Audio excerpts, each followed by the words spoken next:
veut aller loin doit marcher avec les autres. En ces débuts d'année, dans les portraits, nous vous amenons à la découverte d'une histoire faite d'engagement, de solidarité et d'expérience. Entre défis du quotidien et actions concrètes, notre invité nous rappelle que chaque pas compte. Que cette année soit pleine d'action, d'espoir et d'inspiration.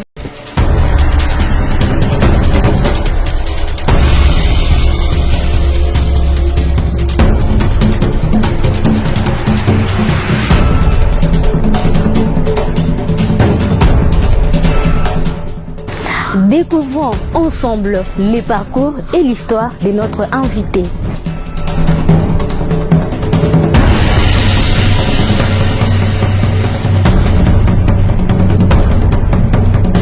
Bonjour Monsieur Jaffé. Bonjour Madame. Vous allez bien? Très bien Madame. Pouvez-vous nous parler de vous en quelques mots?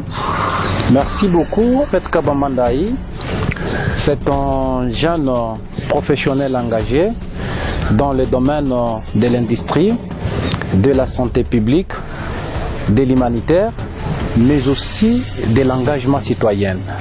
Vous travaillez dans les secteurs industriels. Pouvez-vous nous expliquer simplement en quoi consiste votre travail au quotidien? Merci beaucoup pour cette question. Dans le processus industriel, nous participons au processus de production des produits au sein de l'entreprise. Mais tandis que dans l'aspect humanitaire que vous n'avez pas touché, nous sommes beaucoup plus dans l'engagement de la population, surtout qui est vulnérable dans le cadre des maladies telles que les épidémies, les problèmes de malnutrition sévère, etc. Mais dans le cadre de l'engagement citoyen qui est beaucoup plus communautaire et politique, nous sommes beaucoup plus dans le cadre d'accompagnement de la population, la jeunesse qui aspire beaucoup plus au changement et plus à l'engagement des activités de leur pays. Vous avez fait le choix de vous engager au service des autres, notamment dans l'humanitaire et la santé publique. Qu'est-ce qui vous a motivé à faire ce choix? Bon, l'humanitaire et la santé publique, ce qui m'a d'abord motivé, c'est par rapport à la souffrance de la population. Parce que la population traverse beaucoup plus de situations très difficiles. Cela est né dans l'esprit de s'engager dans les organisations internationales parce que il fallait pas œuvrer de manière individuelle, mais il fallait beaucoup plus s'engager dans la communauté, dans les structures pour apporter aussi notre voie de changement. C'est ce qui nous a beaucoup plus motivés parce que la santé n'a pas de prix. La santé aussi, c'est un droit, mais pas un privilège.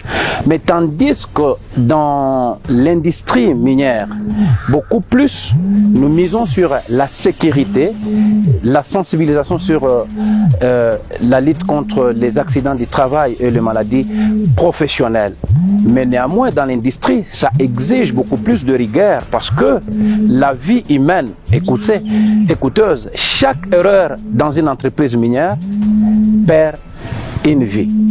La jeunesse occupe une place très importante dans vos actions, particulièrement ici à l'ICACI, à travers vos engagements associatifs. Pourquoi est-il important d'encadrer la jeunesse d'aujourd'hui? Vous savez, une jeunesse sans orientation est une énergie perdue. Alors, il faudra accompagner cette jeunesse à reconnaître les potentiels qui se retrouvent en eux pour que ce potentiel leur contribue à participer dans les actions de développement du pays, de leur milieu local, de leur province également. Vous êtes présent sur les réseaux sociaux. Pourquoi la communication est-elle, selon vous, un outil essentiel dans votre combat et votre engagement pour la jeunesse? Vous savez, lorsqu'on dénonce de manière individuelle, la voix ne sera pas entendue. Nous avons décidé de s'intégrer dans un parti politique pour apporter notre voix. C'est-à-dire, ce que nous avons constaté, nous avons décidé d'entrer dans une structure en interne pour combattre les mauvais systèmes que nous avons toujours dénoncés. Vous savez que la parole, c'est un levier de transformation pour les activités qui concernent les activités collectives. Mais néanmoins, avec les réseaux sociaux, ça nous permet de porter notre voix tout en sensibilisant la population, tout en éduquant, tout en contribuant au changement des mentalités de ce que nous avons compris que ce sont des changements des mentalités négatives. Mais néanmoins, avec les réseaux sociaux, avec les médias, ce sont de sensibilisation, de moyens de sensibilisation des masses pour que la population à grande majorité participe à tout ce que nous sommes en train de défendre, tout ce que nous sommes en train de parler, ce qui concerne la défense de la population. Bien avant de finir avec vous, Monsieur Jaffet, juste un message, et le message que vous aimeriez lancer à la population d'Elikassi, particulièrement à la jeunesse.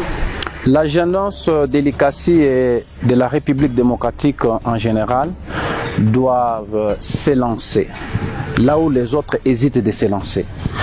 Et la jeunesse doit participer, doit être acteur des changements au sein de leur milieu, au sein de leur pays, pour apporter une solution au développement du pays. Nous avons une population qui a d'abord peur par rapport au système de gouvernance qui est basé sur un régime, excusez le terme, un régime qui ne veut pas les personnes qui parlent la vérité, les personnes qui parlent de la mauvaise gouvernance. Alors cela est inscrit dans l'idée de la population de ne pas participer à ces activités pour ne pas empêcher les systèmes de gouvernance dans notre pays. Mais néanmoins, avec les réseaux sociaux, nous avons aussi trouvé certaines personnes qui nous ont motivés par rapport à notre manière de sensibiliser. Parce que la sensibilisation que nous faisons ne porte pas sur les individus, mais sur la gouvernance du pays.